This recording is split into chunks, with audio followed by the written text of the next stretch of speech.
Hey, good morning. Good morning. It is Friday. Friday has arrived yet one more time. Yeah, we made it through another week and it's been an interesting week. And we're just going to keep on moving, right? My goodness, I hope you're doing well. Thank you so much for taking some time to hang out with me. I really appreciate it. I truly do. So let's see who we've got. With us this morning. Our breakfast club is so amazing. We've got, let's see, Dee Dee and Michael and Donna, Melissa. How are you, Melly?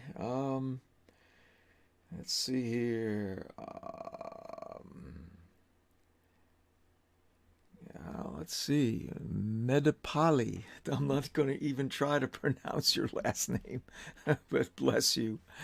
Thank you. I've never seen your name before, so I welcome you to our breakfast club this morning. Jane as well, I see, and there's Cheryl and Elaine. Good morning to one and all. All right, so we have been looking at the life of Abraham. He has quite a lot to share with us, as we've seen over this week, concerning the trials, the things that he went through. And we're kind of relating all of this to a bigger picture study of how the Lord is wanting us to really go to a different level in our authority when it comes to what our life actually looks like, the environment that we live in, and just what we want to see, what we want to create here on this earth as part of his plans for our lives. So we've been looking at Abraham, and I just could not finish this week without really looking at one of the most amazing things that happened in the life of Abraham. It didn't really have so much to do, with this authority thing, but it just was just an amazing, an amazing part of his life that really does speak to us in some very profound ways, I believe. So in Genesis 17, we have this kind of further expansion of the promises of God to Abraham. And what I love about it is that, as Abraham continued to walk with the Lord, continued to have faith in him, and just be as obedient as he could, in doing what the Lord had shown him. The Lord was faithful as well to continue to expand and open up, greater and greater revelation to Abraham about what God's plans were for his life, right? So here in chapter 17, it says, when Abram was 99 years old, the Lord appeared to him and said, I am God Almighty, and I will establish my covenant between me and you, and I will multiply you exceedingly. Abram fell on his face, and God talked with him, saying, as for me, behold, my covenant is with you, and you shall be the father of a multitude of nations. Here's where it gets expanded, much more definitively, that his destiny goes beyond being the father of a nation, but now the father of a multitude of nations. I will make you exceedingly fruitful, and I will make nations of you, and kings shall come forth from you. And I will establish my covenant between me and you and your descendants after you throughout their generations for an everlasting covenant, to be God to you and to your descendants after you. All right? And I will give to you and your descendants after you the land of your sojournings, all the land of Canaan, for an everlasting possession, and I will be their God. I mean, these are just amazing promises that we can obviously now see how they were fulfilled, in the plans of God going forward with Israel and all of that, and even to this day that the land, has was restored back to Israel. back in the 1940s, and we see how God protected and prospered and blessed them. Even though it's kind of a shocking thing when you find out, that there's a significant percentage of Jews in Israel who are considered secular Jews. They don't practice the religious aspect. They're Jews by birth, by ethnicity, yet God continues to bless Israel. His covenant, right? He doesn't back away from it. So, it's at this point that God initiates the covenant of circumcision, that sign that God said, Abram, this is going to be the sign that separates you and your descendants from all other nations, is that, the sign of the covenant is that. And so he, it's at this point as well that God changes his name to Abraham, because he releases that further destiny. The chapter starts out Abram, father, but then Abraham, father of nations, of multitudes, right? And so I think that's also a significant aspect of the story, because what it shows is how God continues to open up greater understanding of our identity, right? A name has intrinsic meaning. Many times when couples are expecting a child, they'll look up the names and look the meaning, and we did that, when we were having kids, we looked up different names, saw what they meant, and basically, that guided our choice in terms of what we were going to call our children. And so basically that identity upgrade that Abraham received at that time was simply because he continued to walk with the Lord. And it's the same for us. We continue to walk with him and go after what he's saying. We want to hear his voice. We want to know more about what his plans are for us, which he has promised are for good and not for calamity, to give us a future and a hope and an expected end and all of that. We go after that. All right, Lord. And our identity becomes clearer. He reveals more and more of what he created us for as we are engaged in that growing relationship with him. And that's what we see here for Abraham. So let's see. He also, at this point, God blesses Sarah, or Sarai changes her name to Sarah. And again, confirms that they're going to have a child. This is after Ishmael. Remember, this is after they tried to do it on their own.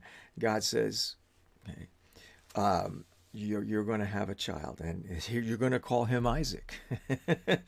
And so, again, progression of revelation, progression of identity upgrade, and all of that's happening for Abraham. So we know the story. We know that Isaac was born, and just the joy, the celebration over that. I mean, just think of it, right? At this point, Isaac is 100 years old, right? Sarah is in her early 90s. I mean, this is what I mentioned yesterday. The fulfillment of God's word in their life was absolutely miraculous. And that's what he loves. He loves to do that. He wants to fulfill every promise, every destiny, every vision, Lord, that the Lord has given us. He wants to fulfill that in a supernatural way. And if we don't get that, we'll always be a few steps behind, because we're going to be trying to figure it out and do it, in our way and according to our understanding, in terms of what it looks like and how it, how it's going to happen. And the Lord is saying through this wonderful example of Abraham and Sarah, you know, the fulfillment of what I have for you, it can't happen apart from God's supernatural intervention, his action on our behalf, with us and through us. We're not just sitting back idly observing what's happening. We're involved, but we're involved in such a way that, we fully recognize what our limits are, what we're not able to do. And so it's like, all right, Lord, you're showing me all this. I have no clue how this is all going to happen, but I have to trust you that it will, because you keep telling me about it.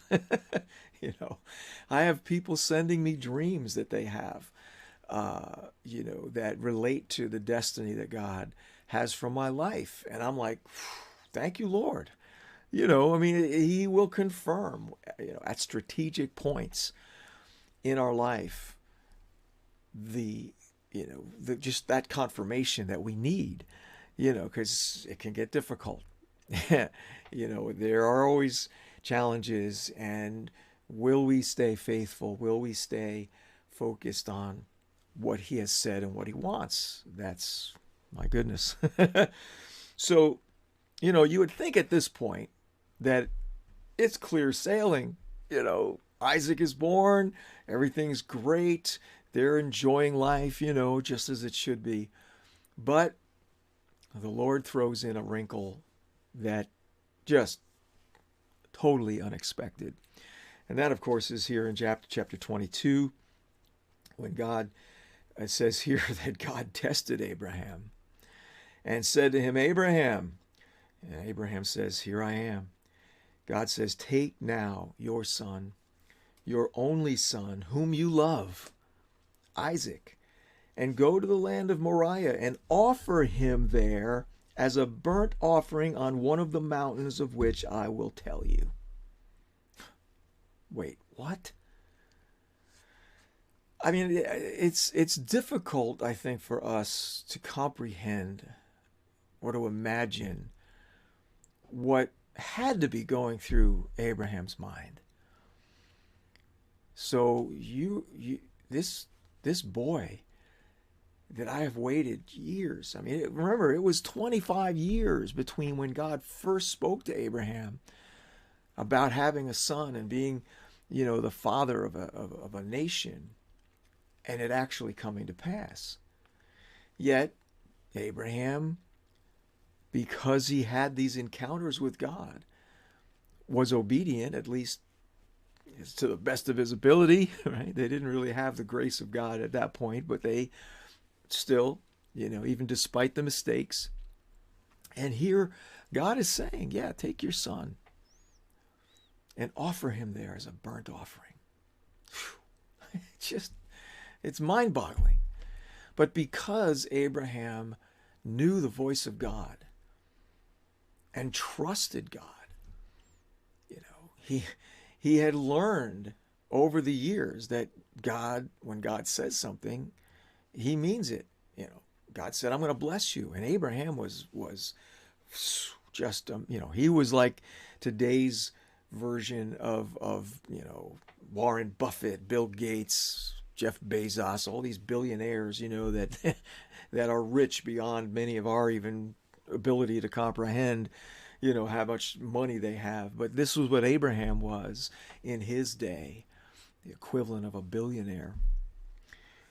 So he knew, he had experienced God's faithfulness and the fulfillment of God's promises. So they rise early in the morning, they take off, and when they get to where God told him to go, he says to the young men that were accompanying them, stay here with the donkey, I and the lad will go yonder, and we will worship and return to you. This is such an amazing thing, because in speaking to these young men, Abraham says what? We will go and worship and we will return to you. Somehow he knew that what God was telling him, to sacrifice his son, that there had to be an outcome, a miracle, because this was the only way that Abraham's full destiny was going to be fulfilled, through Isaac. Right? God had made that very clear.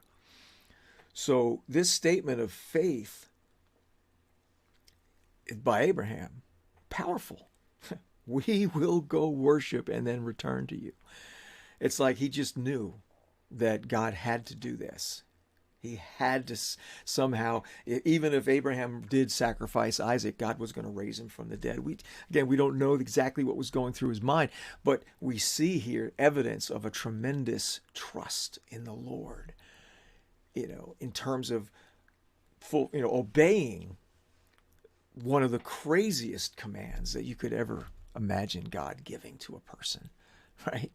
So they do. They go. And of course, Isaac is like, this is verse 7, behold, the fire and the wood, but where is the lamb for the burnt offering? Abraham says, God will provide for himself the lamb for the burnt offering, my son. So the two of them walked on together. When they came to the place of which God had said to him, Abraham built the altar there and arranged the wood and bound his son Isaac. This is no joke. He's going through with it, right? He ties up Isaac, lays him on the altar. Now, even there, you would think, okay, I've done everything in preparation for this sacrifice. Could you imagine what Isaac must be thinking? I mean, again, this whole thing is just so mind-blowing, right? That Isaac trusts his father so much to allow him to, bind him up, tie him up, and then lay him on this altar of stone. It's crazy. But this is what happens. And so, Abraham does all of this, and he's going like, oh, okay, well, what now? What now? Well, I guess if I'm offering a burnt offering, I have to do what I would do if it was a lamb, which would be to kill the lamb before I burn it. Again, it's like, it's just crazy stuff, right? So it says Abraham stretched out his hand and took the knife to slay his son. But the angel of the Lord, called to him from heaven, saying, Abraham, Abraham. He said, here I am. And the angel says, which, by the way, just as an aside, many scholars believe that references to the angel of the Lord in the Old Testament could very well be appearances of Jesus, pre-incarnate appearances of Jesus. What they call a theophany, where Jesus, shows up, and people consider it to be the angel of the Lord. But, anyway, it's just a little interesting sidelight there. So the angel says, do not stretch out your hand against the lad and do nothing to him. For now I know that you fear God, since you have not withheld your son, your only son. And of course, at that point, Abraham looks and sees a ram caught in the bushes, and the ram is offered up as a sacrifice. Whew. So what are we to make of this today?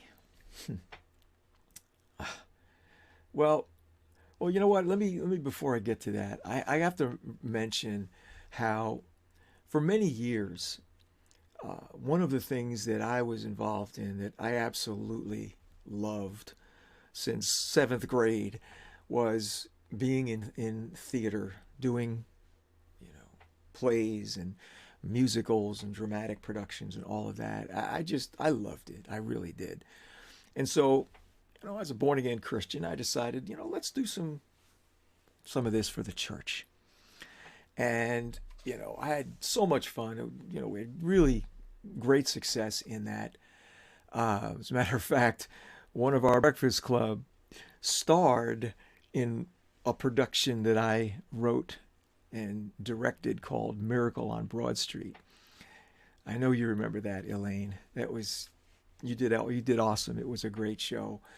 But early on in this part of my life, I came across a script. Yeah, I'm sure you did. It was a lot of fun. I came across this script called Mountaintop, and it was a two-person play. And so I and my best friend at the time, we put this play on for the church that we belonged to at that time. He played Abraham and I played Isaac. And at the point in the play where all of this that I just read happened, the author of the script adds this dialogue that just rocked me when I read it for the first time. You know, the angel of the Lord talking to Abraham. He says to him, Abraham, you and Isaac were the dress rehearsal.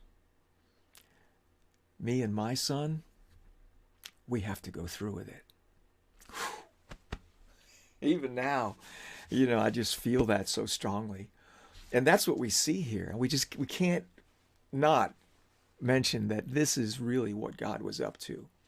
He was painting this picture. He was playing out, this little drama here with Abraham to illustrate what was going to happen. In the play, there is this moment where Abraham looks off into the future and sees Mount Calvary, which many believe where this happened, where Abraham, was told to sacrifice his son. It's the same mountain where Jesus was crucified. So what a powerful, powerful moment, right? And so what are we to take from that? There is often a point in our journey with the Lord where he is going to ask us to sacrifice what to us seems to be our most precious possession. And for me and for many, it really has to do with the vision that we've been given to fulfill, that grand purpose and plan, the destiny for which we were created. There often comes a time where God says, do you love me enough to lay all that down and sacrifice it before me? I can remember many years ago when I was attending conferences that were put on by a guy named Bill Gothard. This was something called the Institute in Basic Youth Conflicts, and he had these seminars that he would do every year in Ocean Grove, and one of the teachings that he brought out through this passage had to do with what he labeled the death of a vision. And it really impacted me, at that time. I didn't really go through any of that for most of my life, but I have to say that over these past few years, I'm walking through that. I'm walking through a time in my life where I have to say, Lord, I give this to you because everything that I believe you've showed me over the years, I can't make this happen. It's as if, that whole thing was just a fantasy. I don't believe it's a fantasy. I just believe that there are times when you just have to be obedient to the Lord and say, okay, I'm putting this on the altar. And if I never pick it up again, that's up to you, Lord. But I am willing to walk through a season where it seems like the vision dies. And that process, it's a real purification. It's a real time of just making absolute, with absolute certainty that our priorities are in the right place. That it is really all about him. It really is, Lord, what do you want for my life? I am taking up my cross and following you. Even if that means that what I thought you called me to, it's on the altar. And I'm on the altar, right? Living sacrifices, as Paul writes in Romans 12. It is just one of those phases, those moments in life where we get to show God, you're everything. You're my everything. You're enough for me. As the angel said to Abraham, now I know. See, now I know that you fear God, that you absolutely will do whatever he says. I don't know what that looks like for you. I know what it looks like for me. And, I've settled the issue. I've settled that issue. That if the full thing that I have seen and believed over the years, if that never comes to pass, I'm okay with that. Because I got him. And I'm resolved that I'm going to enjoy him and whatever we get to do together, because that's all that matters, right? So, my goodness, I don't know what he's going to say to you through this. I wouldn't even dare to try to, figure that out, because that's not my place. But just allow him, right, to walk with you through whatever moment that you are in your journey. And, if it feels like something, has to die, or that you have to sacrifice something, I hope that you'll do it. I really do, because what we see God doing, after this is just so amazing. God blesses Abraham even more. It's just, it's a phenomenal story. But the point is, we're in this with him, right? And he just wants us to keep our hearts focused on him. Focus on him, right? So there you go. Absolutely. Be encouraged, my friends. God is, he knows what he's doing. He really knows what he's doing. And that's just such an awesome thing. Let's say good morning to the rest of you Breakfast Clubbers. Let's see, where did I leave off here? We've got, let's see, Christina, Norma, Joanne, Linda, Eileen, and Alma, Mary. Let's see, Novelette. I'm scrolling here. All right, good. Let me just check this other side over here to see what we've got. Anybody else that jumped in on the other chat? I think I got you all. Bernadette, good morning. Patrick, good morning. Hey, bro, thank you so very much. You know what I mean. Thank you, man. And let's see, I think Cheryl, too. I'm not sure if I said good morning to you yet. But thank you so much, folks. Really appreciate having you along. Thanks for sharing the video with your friends. And thank you for sowing back into this ministry if the Lord so prompts you. So have an awesome, wonderful weekend. Enjoy. We're at least around here, I think we're supposed to have good weather for this weekend. So I'm planning on enjoying that. And look forward to seeing you on Monday, 7:30 Eastern. All right. Thanks so much.